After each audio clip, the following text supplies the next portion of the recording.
Last time you saw somebody breakdancing in snow? Decades. Honestly, or freezing weather. I haven't seen anyone breakdancing anywhere except for this studio in the last 10 years. Hey, they get shout out to the break boys. Last matchup, Tyreek gave the ball to the Chiefs defense for a strip and score, costing the Dolphins the game. Here's Tyreek on old team. I haven't texted Mahomes since they beat our and I text Kelsey. He still hasn't texted me back. He's probably still on his Taylor Swift thing. But, yeah, man, those guys are too famous for me now, I guess. Okay, there you go. I told you guys he's sad. Sad? You think really? so? He seems like I think he's a little wistful. I do. I do because, and here's the thing. And am I scared of Tyreek Hill? Of jet sweeps? For sure. See? I'm scared of, like, the ball in his hands. He's one of the scariest players in league history. He's one of the most dynamic players in league history. I think these conditions in particular, plus Tyreek already had an ankle injury. Tua threw him that hospital ball that seemed to result in the quad injury, which popped up on the injury report. He didn't fully practice all week. It's going to be tough conditions. So I don't think the conditions are, if you were somehow playing Tyreek Hill in the Super Bowl in a dome in perfect weather, he'd be the scariest player on the field.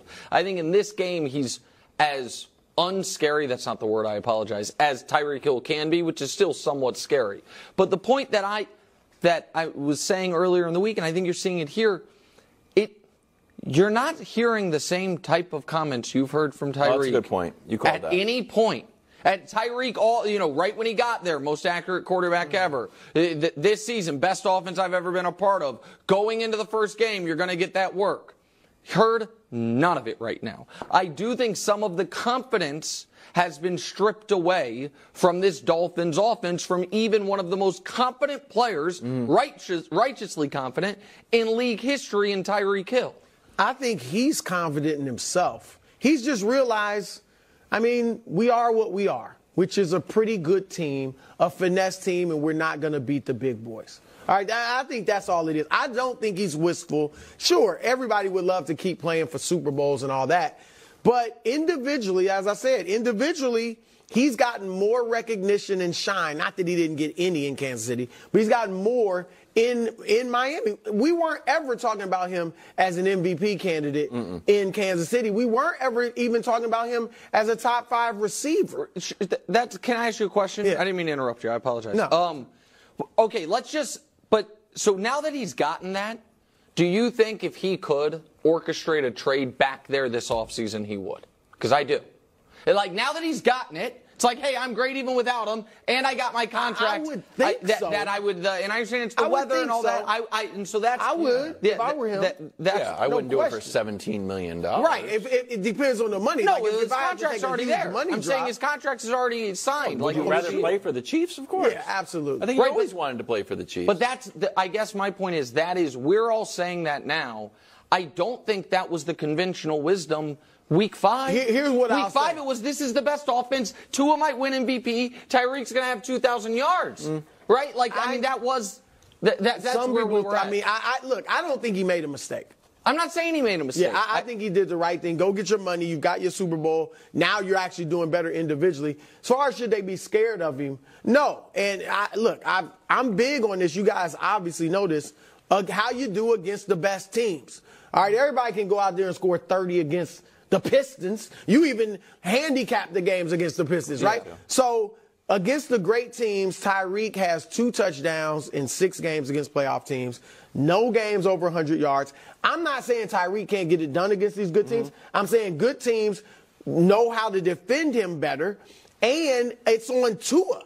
Tua more so than Tyreek, and so no, especially under these conditions. And he's not going to be. We shouldn't move past this conversation without mentioning the name of Pro Bowl and All-Pro snub L'Jarius Sneed, who has done better than any player in the league at stopping the opposing team's number 1 receivers throughout the year. The only number 1 receiver that had anything close to their regular performance was God dog it. I think it was Devontae Adams in the second game, or maybe the first game, whatever it was. Everyone else he has slowed down. And so you have him on the outside and an actual all-pro corner, Trent McDuffie, in the slot. So the Chiefs are, they traded away Tyreek, and the first-round pick they used was a guy who's now an all-pro in the secondary who might be matched up on Tyreek at times with safety help. The Chiefs are just set up better than almost any team in the league to deal with him.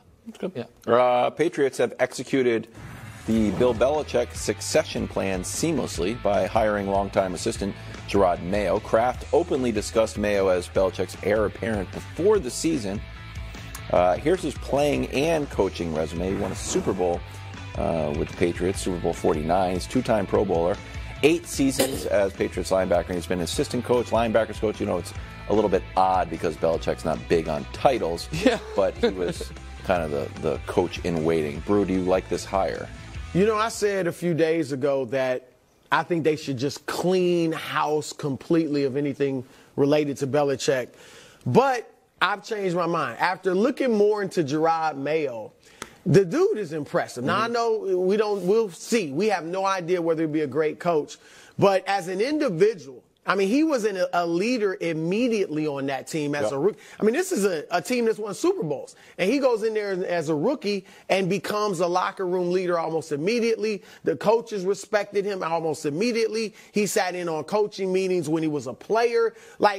He'll have the players' respect. And I think, looking at the type of individual he is, he's obviously his own man, that he will take the best, or at least attempt to take the best of Belichick, but also do his own thing as well. I like to see him go get, like a Matt LaFleur, Sean McVay, Ben Johnson, like a hot young offensive coordinator. Not those specific guys. Right. But Nice. Like the next whoever the next guy is like that.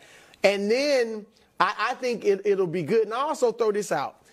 We're seeing players that played, not too long ago come in the league now as head coaches, and they're all doing well. Succeeding. D'Amico Ryans, Dan Campbell, Antonio Pierce is probably not going to get that job, but he acquitted himself well. He should get that job. Yeah. Maybe after the dust clears, he will. But he showed that he looks like he's a good coach. I don't count Jeff Saturday just because he had no preparation. No. You see, he's been somebody tweeted that the best hires these days are either nerds or linebackers, and I was like, you know what? I think you might be right. D'Amico Ryans, Antonio Pierce, Gerard Mayo, and then a bunch of guys who came up kind of, on the analytics side, or like the Mike McDaniel type. But go ahead. Vrabel too. Vrabel linebacker. Vrabel's a linebacker. Yeah. Go ahead. So I think it's good. Go ahead. Got fired, so it's an odd one to throw in. but he is good. Bunch of guys in the playoffs. No one thinks he's not a good coach. So obviously I'm optimistic.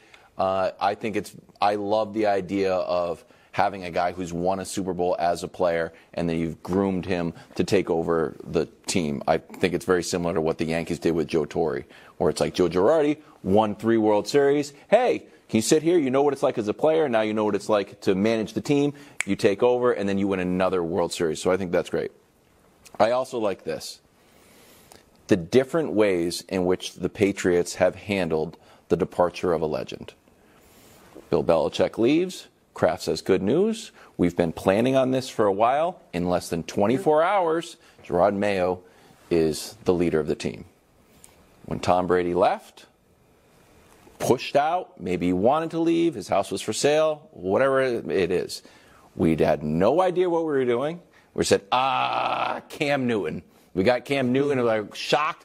Wow, we got Cam Newton. Nope, that didn't work. Let's draft Mac Jones. That seems like it's going to work, but we don't set him up to succeed, and he turns out to be very fond of throwing the ball to the opponents. So that fell down. And then Belichick, if he wanted to stay, which is rumors, he wanted another crack at jump starting the team. Yeah. So I like the way, it's hard to predict the future, obviously, but I like the way that this has been handled in 20 hours. That's fair. All right, so if I just may give the counterpoint a bit quickly here. Okay. Listen, I have no reason to believe Gerard Mayo is good, bad, and different coach. I did think that the way he was talked about as a player reminded me of the way I was in Houston when D'Amico Ryans was a player, covering the Texans a lifetime ago, it feels like. And people were like, oh, he'll be an NFL head coach one day. And it seems like that's the way people talked about Mayo. Right. And so you are optimistic in that regard, but any first-time head coach, there's questions.